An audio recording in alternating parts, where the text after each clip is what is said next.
साथियों, प्यारे विद्यार्थियों, आप सभी का स्वागत है। आज हम कक्षा 10 हिंदी क्षितिज जो पाठ्यपुस्तक है उसके गद्य के दूसरे पाठ राम वृक्ष बेनीपुरी द्वारा लिखित बाल गोविंद भगत के प्रश्नोत्तर पर बात करने वाले हैं। ये प्रश्न वरिष्ठ अध्यापक हिंदी भर्ती परीक्षा और कक्षा 10 NCERT के लिए बहुत ही उपयोगी है। देखेंगे पहला प्रश्न, राम वृक्ष बेनीपुरी का पूरा साहित्य किस नाम से प्रकाशित है? और इसके 4 विकल्प हैं।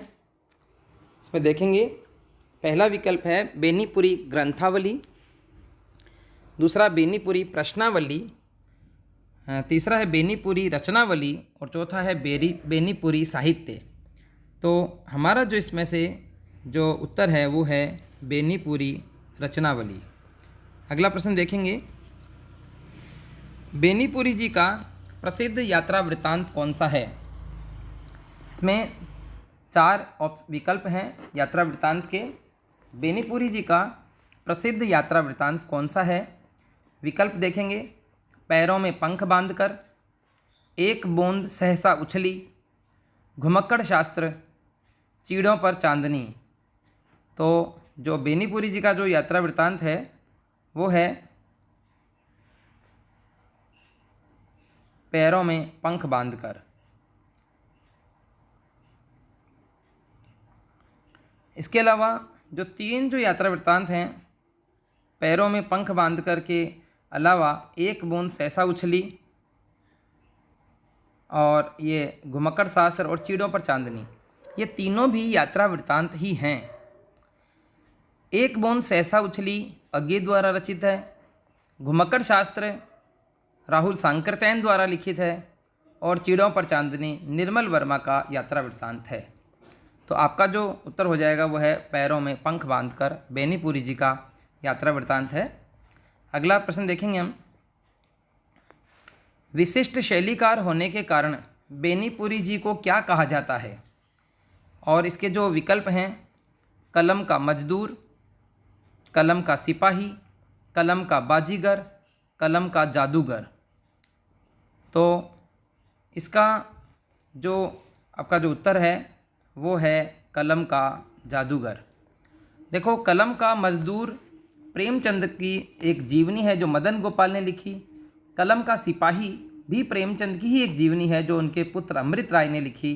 कलम का बाजीगर ऐसा कुछ भी नहीं है। और कलम का जादूगर ये राम वृक्ष बेनीपुरी जी को विशिष्ट साहित्यकार, विशिष्ट शैलीकार होने के कारण इनको कहा जाता है।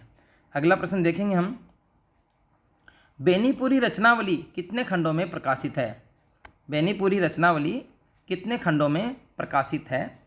और इसके विकल्प है 2, 4, 6 और 8। ये आपकी पाठ्यपुस्तक में ही है बिल्कुल कि बेनीपुरी रचनावली इतने खंडों में प्रकाशित है। तो यदि आपने अच्छी तरह से इनका जीवन परिचय पढ़ा होगा तो आप समझ सकते हैं इसका उत्तर होगा बेनीपुरी रचनावली 8 खंडों में विभाजित है, प्रकाशित है। अगला प्रश्न देखेंगे, राम वृक्ष बेनीपुरी जी का जो जन्म संबंध है वो किस राज्य से है? यानी इनका जन्म हुआ वो भी राज्य समझ लो, चाहे इनका संबंध किस राज्य से रहा है। तो इसके 4 विकल्प हैं, बिहार, उत्तर प्रदेश, मध्य प्रदेश और छत्तीसगढ़। तो बेनीपुरी जी का संबंध है वो बिहार से है।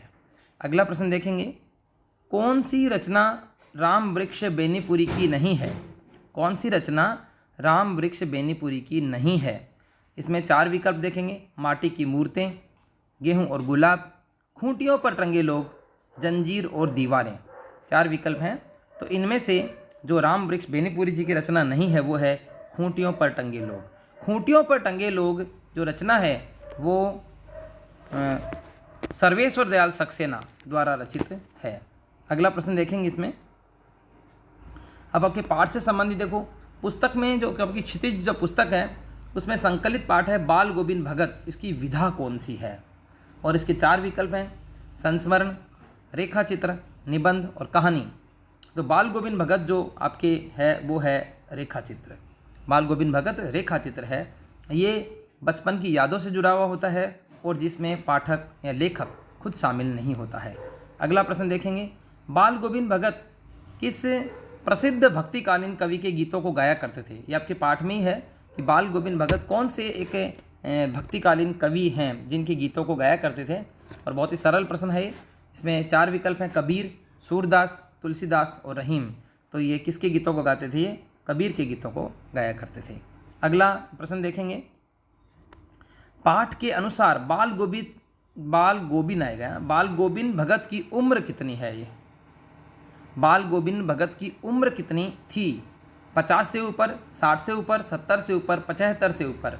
तो इसके अनुसार है, पाठ के अनुसार है कि पाठ इसकी उम्र है वो 60 से ऊपर। इसमें लिखा है कि 60 से कुछ ऊपर के होंगे, तो मंझोले कद के होंगे, तो इसे 60 से ऊपर इनकी उम्र है। अगला देखेंगे, बाल गोविंद भगत किस वाद्य यंत्र को प्रयोग में लेते थे? इसके 4 विकल्प हैं। कौन सा वाद्य यंत्र बजाते थे जब वो गीत गाते थे? तो कौन सा वाद्य यंत्र काम में लेते थे? ढोलक, डमरू, चिमटा और खंजड़ी। तो वो खंजड़ी वाद्य यंत्र काम में लेते थे।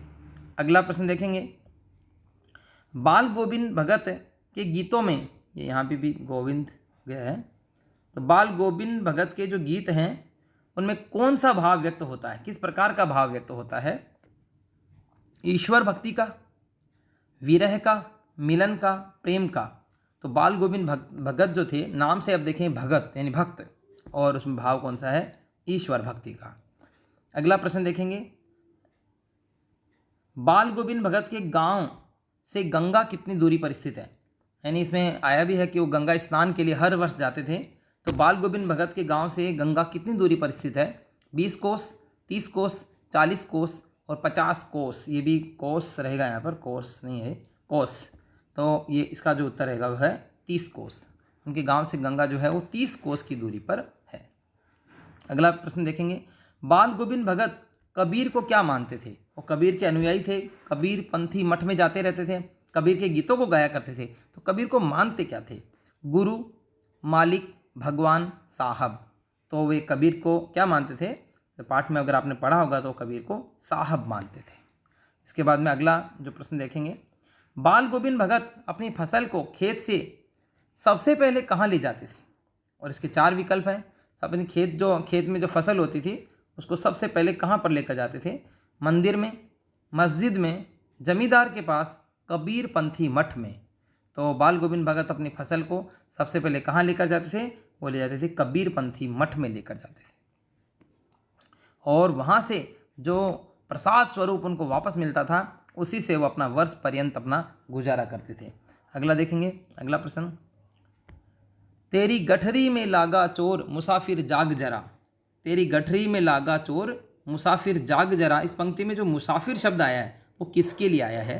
ये गीत था, ये बाल गोविंद भगत गाते थे कबीर का गीत, तेरी गठरी में लागा चोर मुसाफिर जाग जरा। इसमें मुसाफिर शब्द किसके लिए है? मनुष्य के लिए। विकल्प दूसरा देखेंगे, यात्री के लिए, भक्तों के लिए और चोर के लिए। तो इसमें से जो सही उत्तर रहेगा वो मनुष्य के लिए। ये मुसाफिर शब्द वास्तव में यात्री के लिए होता है, लेकिन हम इस जगह पर देखेंगे तो ये यात्री के लिए नहीं होकर ये मनुष्य के लिए आया है यहाँ पर। अगला देखेंगे, बाल गोविंद भगत, यहाँ पर बाल गोविंद भगत की प्रभातियाँ किस माह से शुरू होती थी? प्रभातियाँ जो प्रभात में यानी सुबह सुबह जो गीत गाते थे वो कौन से महीने से गाना शुरू करते थे? तो इसके 4 विकल्प हैं, कार्तिक से, अश्विन से, फाल्गुन से और मार्गशीर्ष से। तो बाल गोविंद भगत की जो प्रभातियाँ थी वो कार्तिक के महीने से वो शुरू करते थे और फाल्गुन तक वो उनकी प्रभातियाँ चलती थी, यानी पूरे सर्दी का जो मौसम था ना उसमें वो प्रभातियाँ गाते थे। अगला प्रश्न देखेंगे, बाल गोविंद भगत की संगीत साधना का चरम उत्कर्ष उस दिन देखने को मिला जिस दिन। ये ऐसे कैसे पंक्ति आपके पाठ में है? बाल गोविंद भगत की संगीत साधना का चरम उत्कर्ष उस दिन देखने को मिला जिस दिन क्या? गंगा स्नान पर गए उस दिन, या कबीर पंथी मठ में गए, या उनका बेटा मर गया था उस दिन, या उनकी पतोहू पीहर चली गई थी, किस दिन? यानी उनकी चरम संगीत साधना का चरम उत्कर्ष देखने को मिला। तो इसका उत्तर है उनका बेटा मर गया था। जब उनका बेटा मर गया था तो उसके पास बैठे थे और वहाँ पर वो उसको रोने की बजाय उत्सव मनाने की बात करते थे। तो इस दिन इनकी संगीत साधना का चरम उत्कर्ष देखने को मिला कि इतने दुख भरी घड़ी में भी वो अपने गीत गा रहे हैं। अगला देखेंगे, बाल गोविंद भगत के घर से कबीर पंथी मठ की दूरी पूछे कि कितनी है? कितनी बताई गई है। इसमें 4 विकल्प है, 2 कोस, 4 कोस, 6 कोस और 8 कोस। ऐसे प्रश्न प्रतियोगी परीक्षाओं में विशेषकर पूछ लिए जाते हैं। बाल गोविंद भगत के घर से कबीर पंथी मठ की दूरी थी 4 कोस। चलो इसके बाद अगला प्रश्न देखेंगे। पतोहू बड़ी सुभग और सुशील मिली थी। पतोहू बड़ी सुभग और सुशील मिली थी, पंक्ति में आए पतोहू शब्द का अर्थ क्या है। तो इसमें देखो, बेटे की बहू, पोते की बहू, छोटे भाई की बहू, बहू और पत्नी। 4 विकल्प है इसके, बेटे की बहू, पोते की बहू, छोटे भाई की बहू और पत्नी। तो इसमें से पतोहू शब्द का अर्थ क्या होता है, ये पतोहू शब्द जो है इसका अर्थ होता है बेटे की बहू।